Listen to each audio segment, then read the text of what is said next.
حضرت ابو ہریرہ رضی اللہ تعالی عنہ سے روایت ہے کہ رسول اللہ صلی اللہ علیہ وآلہ وسلم نے فرمایا،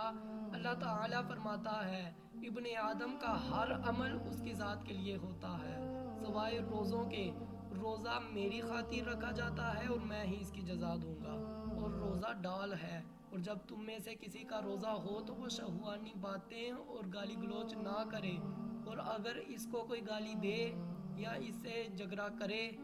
تو اسے جواب میں صرف یہ کہنا چاہیے، میں تو روزہ دار ہوں۔ اس ذات کی قسم جس کے قبضہ قدرت میں محمد صلی اللہ علیہ وآلہ وسلم کی جان ہے کہ روزہ دار کے منہ کی بو اللہ تعالیٰ کے نزدیک کستوری سے زیادہ پسندیدہ ہے۔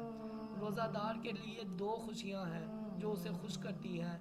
ایک جب وہ روزہ افطار کرتا ہے تو خوش ہوتا ہے، اور دوسرے جب وہ اپنے رب سے ملے گا تو اپنے روزے کی وجہ سے خوش ہوگا۔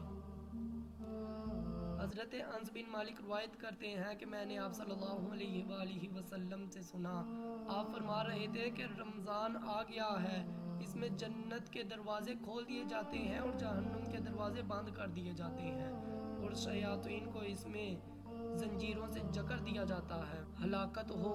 اس شخص کے لیے جس نے رمضان کو پایا اور اس سے بخشا نہ گیا، اور اگر وہ رمضان میں نہیں بخشا گیا تو پھر وہ کب بخشا جائے گا۔ اللہ تعالیٰ کی بارگاہ میں دعا ہے اللہ تعالیٰ ہمیں زیادہ سے زیادہ اس